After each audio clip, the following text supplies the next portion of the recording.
Dans la peau de, un podcast de Fabienne Prost. C'est un peu par hasard que je suis tombée sur Les Alchimistes et je me suis dit que cela pouvait être intéressant d'en savoir plus sur cette association de 3 sœurs artistes qui créent leurs propres livres pour enfants et les lectures musicales qui vont avec. Il y a Lily, l'auteure, Nadia, l'illustratrice, et Noémie, la pianiste, qui vivent dans 3 pays différents. Dans leur association Les Alchimistes, elles ont ainsi créé déjà 3 livres, Ouziel, Fleur d'eau et Des monstres sous le lit, qu'on peut retrouver en vente sur leur site et quelques librairies. Noémie Bertz a bien voulu se prêter au jeu de l'interview pour me raconter un peu leur processus créatif. L'interview a eu lieu en visio, dû à la distance. Donc, nous avons les aléas de la visio. Et vous pourrez entendre 2 extraits audio de leurs livres précédents. Mais écoutons tout de suite Noémie. Alors, ma première question, ça va être pourquoi le nom alchimiste? Que transformez-vous? Alors, on transforme en fait avec nos 3 médiums différents, donc les mots en images, les images en sons, puis les sons en mots, et puis les images en mots, des fois les mots en sons, etc., dans tous les sens possibles. Donc, on crée un peu notre tambouille à partir de ces 3 médiums différents, donc le texte, la musique et les arts visuels. Et il y a aussi une dimension d'alchimie entre nous, ce qui nous a fait penser à ce mot, les alchimistes, parce que nous sommes 3 sœurs et le bouillon fonctionne entre nous, on va dire. Super. Pouvez-vous me parler justement de la naissance de votre collaboration? Alors en fait, au début, il y a eu des petits projets plutôt à 2. Donc avec Nadia et moi, donc Nadia l'illustratrice et moi la pianiste, on a créé des projets, par exemple des concerts avec une sorte de sound painting où en fait Nadia illustrait en direct le concert que je donnais. Autour d'un projet qu'on avait appelé Les Oiseaux, avec des morceaux autour des oiseaux, et qui a donné aussi lieu à un film d'animation. Et on a fait un autre projet à 2 aussi, autour des préludes de Debussy, qu'elle a illustré en lithographie. Et de leur côté à elles, donc mes 2 sœurs, Nadia et Lily, ont aussi créé des projets ensemble sans musique. Puis voilà, et ensuite on a commencé à créer des petits projets à 3, pour faire des cadeaux aux enfants de la famille, en fait. Ça a commencé comme ça. D'accord. Créer des petites histoires en musique et en images à offrir aux enfants, et notamment aux enfants de notre sœur aînée, de Lily. Et on a commencé à concrétiser notre travail petit à petit, parce que ça nous a bien plu. Et du coup, à partir de 2018, on va dire, c'est devenu vraiment plus sérieux. Et voilà, et ensuite, on a créé notre association en 2023 pour formaliser un peu le travail. Est-ce que vous venez d'une famille d'artistes? C'est la question que je me suis posée. Alors, on vient d'une famille très sensible à l'art, mais on est les seuls professionnels dans ce domaine. D'accord. Comment généralement vous commencez? Ça commence par une histoire, ça commence par l'écriture, le graphisme, la musique? Alors ça dépend des livres. En fait, tout est possible, parce qu'en fait, les 3 domaines s'influencent dans les 2 directions à chaque fois. Il y a toujours des allées et venues même quand on a commencé avec le texte. Il peut nous arriver de retoucher le texte en s'inspirant des illustrations qui viennent ou de la musique qui a été choisie. Mais voilà, en fonction des livres, le départ a été différent. On commence pas toujours par la même chose. Donc, par exemple, dans Ouziel ou Le rêve d'ailleurs, c'est parti de la volonté d'illustrer une histoire qui existe déjà. Une histoire qui est tirée de la littérature yiddish. Et donc, la volonté de Nadia de l'illustrer a aussi donné envie à Lily de la réécrire, cette histoire. Elles m'ont demandé plus tard d'ajouter mon grain de sel. Voilà, et par exemple dans Fleur d'eau, le texte et les images sont vraiment nés en même temps. Ça a été une démarche à 2 directement de créer quelque chose, un livre assez thérapeutique aussi qui traite de la thématique du deuil, ensemble du coup à travers les mots et les images. Et donc pareil, la musique est venue plus tard. Voici un extrait de Ouziel, une histoire du patrimoine yiddish. Sous le soleil éblouissant d'un lundi matin de mai, les petites maisons de bois colorées sourient entre les champs et les chemins de terre. Ici, chacun sait ce qu'il a à faire. Et derrière un tableau qui pourrait bien vous sembler incroyablement désordonné, s'articule une véritable vie de fourmilière, réglée comme du papier à musique. Dans une géniale chorégraphie, rythmée par le chant des grillons et orchestrée par les chants talmudiques de la petite yeshiva, Alma, Bechora et les autres filles du village frottent sur des grilles d'accords ensavonnés les vêtements crasseux de leurs frères et pères. Pendant ce temps, les bébés du village, dont petit frère Ayo, barbotent dans la mare, en compagnie des poissons et des canards, et leurs vocalises enfantines accompagnent à merveille cette symphonie. J'ai demandé à Noémie si elle composait la musique ou si elle partait d'œuvres préexistantes. Fleur d'eau et les monstres, donc le silence de Fleur d'eau et des monstres sous mon lit. Là, il s'agit uniquement d'interprétation. D'accord. Donc j'ai choisi des œuvres du répertoire pianistique que j'interprète et que je mêle au texte et aux illustrations. Alors après, des fois, je crée juste des petites transitions moi-même entre les morceaux parce que c'est pas forcément des œuvres complètes. Oui. Je fais ma petite tambouille à partir des pièces préexistantes.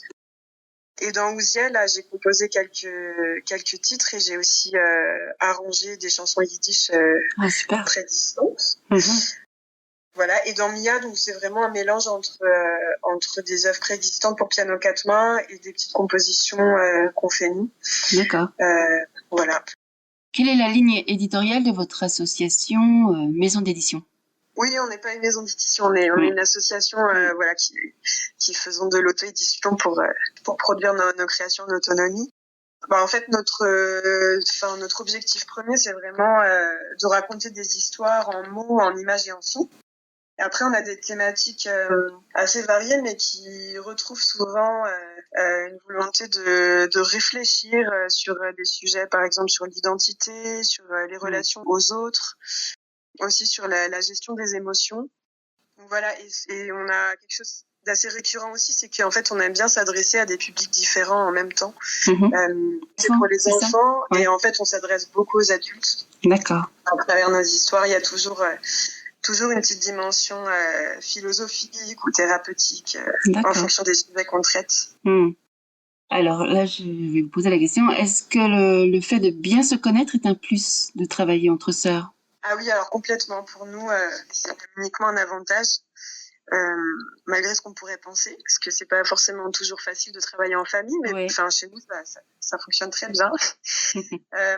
J'ai aussi rejoint aussi ce côté d'alchimie aussi dont on parlait au début. On est vraiment faites dans le même moule toutes les trois, et en fait on partage une complicité et une sensibilité commune qui font qu'on a quand même beaucoup d'intérêts communs et les mêmes envies. Du coup, on a vraiment pas de désaccord en fait quand on travaille ensemble, on se comprend très bien. Et puis on a un grand plaisir à travailler ensemble du fait de notre complicité aussi. En fait, c'est très inspirant de travailler avec les gens qu'on aime, surtout dans le domaine artistique où on est aussi c'est un travail très intime et très très proche des émotions. Le fait de travailler ensemble, ça développe aussi notre complicité entre sœurs, donc ça va dans les deux sens. On écoute un extrait de Fleur d'eau. L'inquiétude plane au-dessus de tous. Elle plane et descend petit à petit pour atterrir au beau milieu du petit ruisseau. Elle porte de petites grappes de souvenirs et beaucoup de points d'interrogation. Au plus profond de son bagage, une teinte nouvelle se propage et vient recouvrir chaque petite grappe de souvenirs d'un fin voile doré et mystérieux.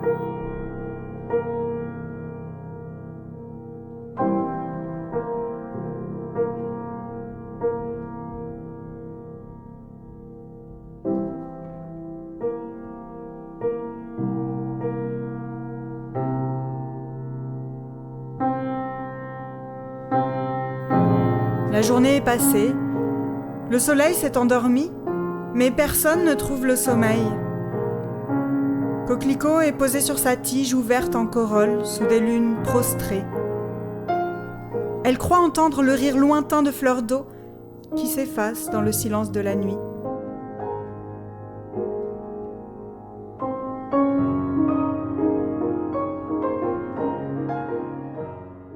Et alors, vous avez quand même un petit inconvénient, c'est que vous travaillez toutes les trois dans 3 pays différents, hein ? Voilà, si on peut dire qu'il y a un inconvénient, c'est bien celui-là, c'est la distance géographique, ça c'est pas très pratique, bien sûr. Donc vous travaillez en visio, ou comment vous faites ? Ou alors vous vous réunissez pour les lectures musicales, parce que vous proposez aussi Il y a une dimension Oui, aussi alors de pour les lectures spectacle. musicales, on se réunit effectivement. Après, pour tout le travail de création, en fait, il y a quand même une très très grosse partie de travail qui se fait chacune séparément, puisqu'on a chacune notre domaine bien défini. Et puis on peut faire une grosse partie du travail à distance, effectivement. Enfin, on peut se parler de l'avancée du projet en visio ou au téléphone. Et puis on s'envoie. Moi, je peux envoyer des enregistrements. Nadia, elle peut envoyer ses illustrations. Lily nous envoie ses textes. Et comme les illustrations, on les projette, du coup, on n'a pas besoin de Nadia. Elle les fait pas en live. Les illustrations sont déjà prêtes. Donc il nous suffit. En fait, on s'est même commandé acheter une petite télécommande pour que la personne qui compte puisse faire les clics en même temps. Oui, pour projeter Donc, les images on gère à deux. en même temps. Et vous faites de nombreuses lectures musicales ou c'est... Alors, tout est relatif. Ça dépend des périodes. Il y a certaines années où on en a plusieurs, même pas mal dans l'année. Notamment quand on vient de sortir le projet, en général, ça nous donne aussi beaucoup d'énergie, de motivation pour organiser des dates. Et forcément, du coup, les gens entendent parler aussi de ce qu'on fait. Donc, des fois, on a des propositions aussi de se produire à certains endroits. Et puis, après... On a quand même la sensation de bien faire vivre chacun de nos livres, parce que c'est ça, surtout Ouzial et Fleur d'eau, c'est quand même ça aussi l'intérêt de nos spectacles, c'est de continuer à faire vivre nos histoires dans la durée. Et alors, par exemple, donc, quand vous imprimez un livre, vous l'imprimez à combien de tirages? Alors, les premiers, donc Ouzial et Fleur d'eau, on avait été assez prudente et on en avait fait 106 par livre, donc c'est vraiment pas beaucoup. Et finalement, comme on les a tous vendus, on a refait une impression pareille de 106 exemplaires par livre. D'accord. Et donc pour des monstres sous mon lit, on a fait directement 250, ce qui était déjà un meilleur calcul. Mais là, on pense que on a quand même globalement été assez prudente parce qu'on savait pas trop comment on arriverait à les diffuser sans éditeur. Donc là, maintenant qu'on commence aussi à avoir une petite liste de diffusion, etc., on pense essayer d'en faire un peu plus pour le prochain.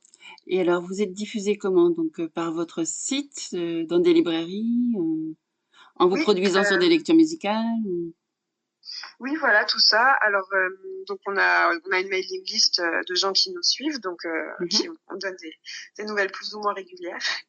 On a aussi on peut trouver nos livres dans certaines librairies. Donc on est dans 2 librairies à Bruxelles, dans trois librairies dans la région de Grenoble. Et on est aussi à Paris, au musée d'art et d'histoire du judaïsme et au centre Yiddish. Après, on fait pas mal de marchés de Noël aussi, en décembre. Oui, d'accord. Ça marche pas mal. Et puis, les spectacles aussi sont toujours des moments de rencontre avec le public où on a toujours un petit moment de vente de livres à la fin, puis un moment d'échange. Et par rapport à la musique, est-ce qu'il y a un CD dans le livre ou un lien, un QR code? Comment vous faites par rapport à l'audio? Alors ça, c'est pareil, on a procédé différemment avec l'expérience aussi. En fait, pour nos deux premiers livres, donc Ouzial et Fleur d'eau, on a pressé des CD. Sachant que quand on presse un CD, il y a un minimum de 500, alors selon par qui on le fait faire, mais nous c'était minimum 500 CD pour pouvoir les presser. Sinon ils sont seulement gravés et du coup la qualité n'est pas du tout la même. Donc on a 500 CD qui regroupent les 2 histoires de Fleur d'eau et d'Ouzial comme on les a sortis en même temps et que le format des 2 ensemble est plutôt adapté à un CD. Mais on s'est rendu compte que c'est quand même aujourd'hui de plus en plus difficile de vendre des CD parce qu'il y a de moins en moins de gens qui ont un lecteur CD. Et du coup, on a décidé de plus presser de CD et de mettre un QR code dans le livre avec un lien du coup vers l'enregistrement. Donc c'est ce qu'on a fait pour Des monstres sous mon lit et c'est ce qu'on va faire aussi pour notre nouveau livre. Donc pour vous, c'est important le format papier, voilà, hein? Vous m'avez dit. Oui, complètement. Oui. Et c'est vraiment un aspect important de notre travail aussi, d'aller jusqu'à l'objet qu'on peut apprécier dans toute sa dimension physique, avec une impression de qualité. On réfléchit aussi au format, au graphisme, etc. Et c'est pour des enfants de quel âge? Vous m'avez dit aussi pour des adultes, mais... Voilà, ouais. Souvent, on dit pour grands enfants et petits adultes, selon les livres. Ça, c'est pour Ouzial plutôt, disons. grands enfants et petits adultes. Fleur d'eau, c'est plutôt, disons, école primaire, mais pareil, les adultes sont souvent très sensibles à ce livre. Et Des monstres sous mon lit, c'est pour plus petits, c'est plutôt enfants de l'école maternelle. Puisque le sujet traité, c'est la peur des cauchemars. Et donc le livre, on a créé ce livre aussi pour aider les petits enfants à s'endormir. D'accord. Mia, c'est de nouveau plutôt école primaire, collège, donc des enfants un petit peu plus grands. D'accord. Donc, oui, comme c'est une association, ce n'est pas une activité lucrative, hein? Non, voilà, notre objectif premier avec tous nos projets, c'est vraiment pas lucratif. Mais après, vu l'évolution de nos projets et le travail que ça nous demande, on espère petit à petit trouver des financements pour pouvoir rémunérer notre travail et y investir plus de temps. Donc à savoir par exemple trouver un éditeur aussi pour avoir une diffusion plus intéressante. Du coup notre projet actuel en tout cas qui nous prend pas mal de temps en ce moment, c'est donc le conte de Mia. C'est aussi un livre illustré et mis en musique. Et donc c'est le fameux livre pour lequel on a une artiste invitée, Noémie Foucault, donc la deuxième pianiste du projet, autour du coup des Mamerlois de Ravel. Et donc là, en ce moment, on est en phase de création. Donc nous, on est en train de créer la musique et de terminer nos compositions, etc. Puis on va avoir phase d'enregistrement du coup en février. Et Nadia est en plein dans les illustrations aussi. Je crois qu'elle a dû faire à peu près la moitié ou peut-être un peu plus. Et le texte est fini. Donc voilà, on est encore en phase de création. Super. Et ça vous prend environ combien de mois, un livre, la création d'un livre? Je dirais à peu près 1 an. Ah oui, quand même. Ouais, c'est toujours des phases d'élaboration assez longues parce que c'est de la création qui part de zéro. Donc, et puis dans des domaines différents, donc il y a beaucoup de va-et-vient entre nous aussi. Des fois aussi, il y a des étapes qu'on peut pas faire très vite parce que quand on veut se laisser, par exemple là pour créer la musique, on voulait aussi pouvoir se laisser influencer par l'univers visuel avant d'aller trop loin dans la musique. Donc voilà, et puis dans l'autre sens aussi, donc on a toujours un rythme qui doit s'adapter à l'inspiration des unes et des autres. Et puis en fait, c'est très bénéfique de prendre son temps parce que du coup, le projet est plus mûr et on a plus d'inspiration qui vient tout simplement. D'accord. Et quels seraient vos proches... quel thème aimeriez-vous traiter encore à l'avenir? Alors surtout là, en ce moment, comme on est en plein dans le conte de Mia, en général, on n'a pas tellement d'espace mental pour penser encore à la suite. Mais non, il y a quand même un thème qui est présent chez nous. Ça rejoint ce que je disais tout à l'heure autour de l'identité, etc. Donc de notre identité aussi à nous trois, comme sœurs, et puis la famille, etc. Donc on a peut-être quelque chose à approfondir dans ce domaine-là. En tout cas, je trouve que c'est pas très courant de créer en famille, en tout cas dans le monde de l'édition, et je trouve ça très beau. Voilà. Un grand merci à Noémie, et je souhaite aux alchimistes de trouver leur éditeur pour que leurs livres puissent toucher un plus grand public.